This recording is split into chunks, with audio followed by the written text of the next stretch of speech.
নমস্কার বন্ধুরা, আজ আমি আপনাদের সাথে দারুণ সুন্দর একটা আবার নতুন রেসিপি নিয়ে চলে এসেছি। এই রেসিপিটা হচ্ছে কাঁঠাল পাতার ভাপা পিঠের রেসিপি। এটা বানানো যেমনি সহজ, খেতেও কিন্তু একেবারেই অসাধারণ। তো চলুন দেখে নেওয়া যাক আজকের এই কাঁঠাল পাতার পিঠের রেসিপি আমি কিভাবে বানাচ্ছি। আমি এখানে 1 কাপ চালের গুঁড়ো নিয়েছি আর 1 কাপ নিয়েছি সুজি। এখানে চাল ভেজানো, চাল বাটা সব কিছুর ঝামেলা ছাড়াই তোমাদের চালের গুঁড়ো দিয়ে কিভাবে ভাপা পিঠে বানানো হয় সেটাই আজকে শেয়ার করব, তাও আবার কাঁঠাল পাতা দিয়ে। তো চলুন ভিডিওটা দেখুন স্কিপ না করে, আশা করছি খুবই ভালো লাগবে। আমি এখানে চালের গুঁড়ো আর সুজি নিয়ে নিয়েছি একটা মিক্সিং বোলের মধ্যে, আর তার মধ্যে দিয়েছি সামান্য অল্প একটু নুন আর 1 চামচ চিনি দিয়ে সমস্ত কিছু গুঁড়ো আমি বেশ ভালো করে মিশিয়ে নিয়েছি। চালের গুঁড়ো আর সুজিটা কিন্তু খুব ভালো করে আগে প্রথমে শুকনো মিশিয়ে নিতে হবে। তারপর এবার আমি যেই 2 কাপ পরিমাণে এখানে চালের গুঁড়ো আর সুজি নিয়েছি, সেই 2 কাপ পরিমাণে আমি এখানে জলও অ্যাড করব। সেই 2 কাপই আমি এখানে জল নেব। খুব বেশি জলের কিন্তু এখানে প্রয়োজন হবে না। আমি জলের পরিমাণটা তোমাদের দেখিয়ে দেব কী পর্যায়ে আমি নিয়েছি। আমি কিন্তু 2 কাপ মেপেই জলটা নিয়েছি, আর অল্প অল্প জল দিয়ে সুন্দর করে একটু ঘন করেই ব্যাটারটা আমি সব কিছু মাখিয়ে নেব। এই মাখানোটা আমি কীরকমভাবে রাখছি সম্পূর্ণটাই তোমাদের দেখিয়ে দিচ্ছি কীরকম পর্যায়ে। আর জলের পরিমাণটা দেখো, 2 কাপ নিয়েছিলাম, তার থেকে আমার এইটুকুনি একটু বেঁচেছে। এই 2 কাপ মেপেই কিন্তু মাপ করে জলটা নিতে হবে। আর ব্যাটারের থিকনেসটাও ঠিক এই রকম একটু থপথপে টাইপের রাখতে হবে। এরকমভাবে রেডি করে নিয়ে এবার আমি এটাকে একটা প্লেট দিয়ে চাপা দিয়ে রেখে দেবো কিছুক্ষণের জন্য, সেট হয়ে যাওয়ার জন্য। কারণ চালের গুঁড়ো সুজি দুটোই কিন্তু ফুলে পুরো মেজারমেন্টটা ঠিকঠাক হবে। আর এপাশে আমি নিয়ে নিয়েছি একটা নারকেল আর নিয়েছি গুড় পাটালি, খেজুর গুড়ের পাটালি। আমি নারকেলটা খুব ভালো করে আর খেজুর গুড়টাকেও বেশ সুন্দর করে একটু ছুরি দিয়ে কেটে নিয়েছি, আর নারকেলটাকেও বেশ ঝিরিঝিরি করে আমি কুড়ে নিয়েছি। এরকমভাবে কুড়ে আর নারকেলটা কুড়ে নিয়েছি, আর গুড়টাকেও বেশ একটু ছুরি দিয়ে কেটে গুঁড়ো গুঁড়ো করে নিয়েছি, যাতে করে পুরটা আমার বানাতে সুবিধে হয়। আর পুরটা বানানোর জন্য আমি এখানে নিয়ে নিয়েছি, গ্যাসেতে কড়াই বসিয়ে দিয়েছি, আর কড়াইয়ের মধ্যে গুড় পাটালিটা দিয়ে অল্প একটু আমি 1 চামচ জল এখানে অ্যাড করলাম। দিয়ে খুব ভালো করে গুড়টাকে আগে গলিয়ে নিতে হবে। গুড়টা গলিয়ে নিয়ে বেশ সুন্দর করে গুড়টাকে আগে খুব ভালো করে ফুটিয়ে নেব।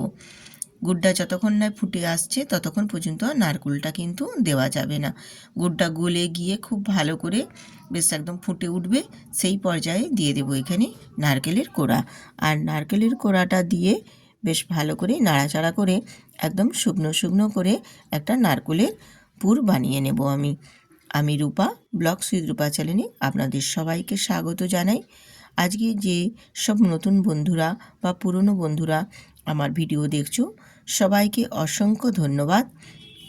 আর ভিডিওটি দেখার পূর্বেই শুরুতেই বন্ধুরা একটি লাইক দিয়ে ভিডিওটা দেখার অনুরোধ রইল। আর যদি ভালো লেগে থাকে তাহলে বন্ধুদের সাথে শেয়ার করে সুন্দর করে একটা কমেন্ট করে দেবেন। দেখুন আমার পুরটা যে ছাই মারছি আমি বেশ সুন্দর করে, আর এই যে জলজলে ভাবটা থাকবে, এই জলজলে ভাবটাও কিন্তু একদম শুকনো শুকনো হয়ে যাবে, বেশ সুন্দর করে পুরটা একদম রেডি হয়ে যাবে। তো দেখো জলের ভাবটা একদমই কমে গেছে, আমার বেশ শুকনো শুকনো হয়ে গেছে। এবারে আমি পুরটা রেডি হয়ে যাচ্ছে বুঝতে হবে, দিয়ে এবার নাবিয়ে নেব। নাবিয়ে আমি এবারে পুরটাকে একটু ঠান্ডা করে নেব। তো পুরটা নাবিয়ে নিয়ে ঠান্ডা হতে থাক। আর এদিকে আমার যে ব্যাটারটা আমি বানিয়েছিলাম চালের গুঁড়ো আর সুজির, সেটা এবার দেখে নেব। তো দেখো যেই পরিমাণে আমি রেখেছিলাম তার থেকে কিন্তু অনেকটাই আরও বেশ টেনে গেছে। দেখো একটু ঘন হয়ে গেছে বেশ সুন্দর করে। আমি তোমাদের কীরকম পর্যায়ে আছে সেটাও তোমাদের দেখিয়ে দিচ্ছি।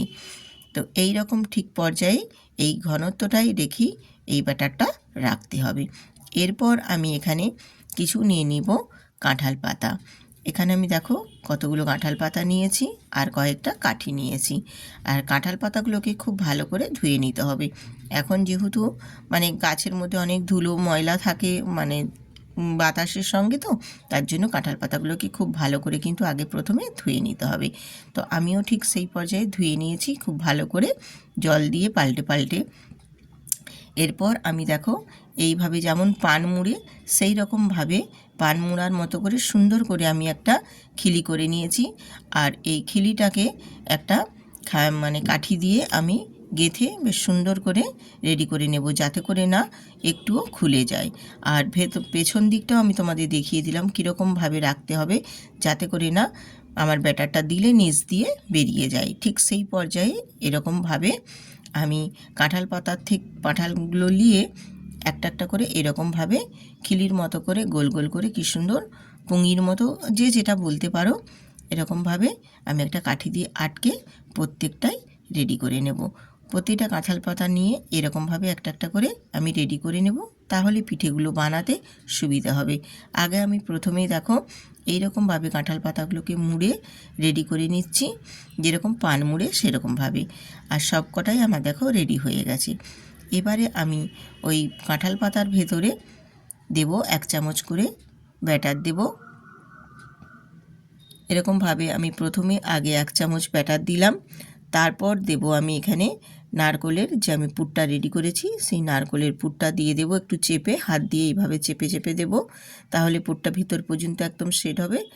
আবারও ওপর থেকে আমি 1 চামচ ব্যাটার দিয়ে বেশ সুন্দর করে আবার ওপরটা একদম পুরো মুখটা সাইজ করে আমি রেডি করে নেব। দিয়ে তোমাদের দেখিয়ে দিচ্ছি কীরকমভাবে আমি পিঠেটা বানিয়ে রেডি করে নিলাম। ঠিক এই রকমভাবে প্রতিটা পিঠেই আমি বানিয়ে রেডি করে নেব।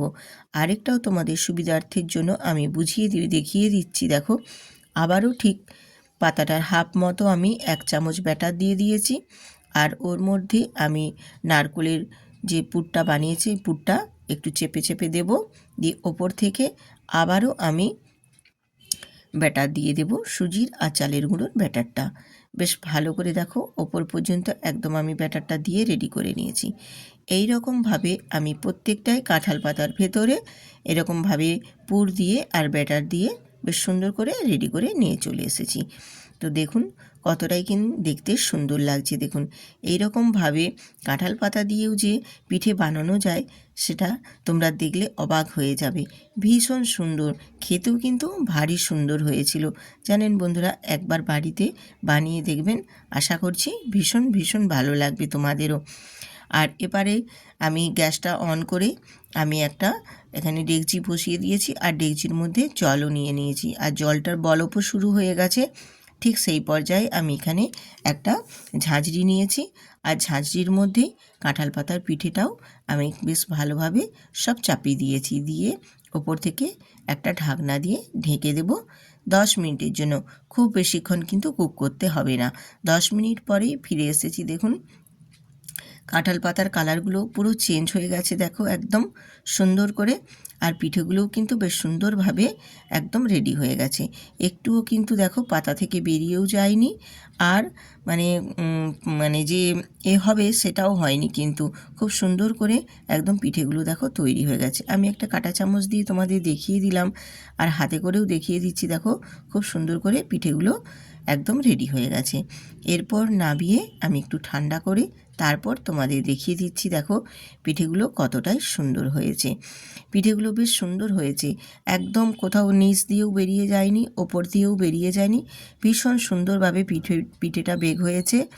আর পিঠেটা কতটাই সুন্দরভাবে বেক হয়েছে সেটাও তোমাদের আমি দেখিয়ে দিচ্ছি। দেখো আমি একটা পাতা কাঁঠাল পাতা খুলে নিয়েছি, খুলে নিয়ে তারপর তোমাদের দেখিয়ে দিচ্ছি। দেখো কতটা সুন্দর হয়েছে। ভেতরটাতেও যেমনি পুর আছে, ওপরে নিচে তেমনি ঠিক ব্যাটারটাও রয়েছে। এরকমভাবে পিঠে বানিয়ে নিলে বন্ধুরা খেতে কিন্তু ভীষণ সুন্দর লাগে। আর একটা ইউনিক টাইপের কাঁঠাল পাতা দিয়েও যে এত সুন্দর একটা পিঠে বানানো যায়, সত্যি দেখলে অবাক হয়ে যাবেন। যদি আপনাদেরও সময় থাকে বা এই শীত শেষ হয়ে যাওয়ার আগেই একবার কিন্তু এই পিঠেটা বানিয়ে বাড়িতে ট্রাই করে দেখুন, ভীষণ সুন্দর। পিঠেটা যে বানানো মানে যেমনি সহজ তার থেকেও আরও বেশি খেতে কিন্তু ভীষণ সুন্দর হয়েছিল। না বানালে আফসোস করবেন কিন্তু বন্ধুরা, ভীষণ ভীষণ সুন্দর। আমি আপনাদের বলছি, গ্যারেন্টি দিচ্ছি, পিঠেটা ভীষণ সুন্দর। বানাতেও যেমনি আনন্দ বা মজাও লেগেছিল, পিঠেটা খেতেও কিন্তু ততটা, তার থেকেও আরও বেশি ভালো লেগেছিল। আর ভেতরটা আমি কেটেও দেখিয়ে দিলাম, দেখো কতটাই পুরে ঠাসা আছে আর কতটা নরমও হয়েছে পিঠেগুলো। এইরকমভাবে বানিয়ে নাও বন্ধুরা, আশা করছি আপনাদেরও ভীষণ ভালো লাগবে। আর যদি আজকের আমার এই রেসিপি ভালো লেগে থাকে তাহলে বন্ধুদের সাথে শেয়ার করে সুন্দর করে একটা কমেন্ট করে দিও। আর যেসব নতুন বন্ধুরা দেখছো তারা অবশ্যই চ্যানেলটি সাবস্ক্রাইব করে বেল আইকনটি প্রেস করে দেবে, তাহলেই নোটিফিকেশানও আপনাদের কাছে পৌঁছে যাবে। আজ আবার আসবো আর একটা নতুন রেসিপি নিয়ে। ততক্ষণ সবাই সুস্থ থাকুন, ভালো থাকুন, আবার আসবো। আজ এই পর্যন্তই, টাটা।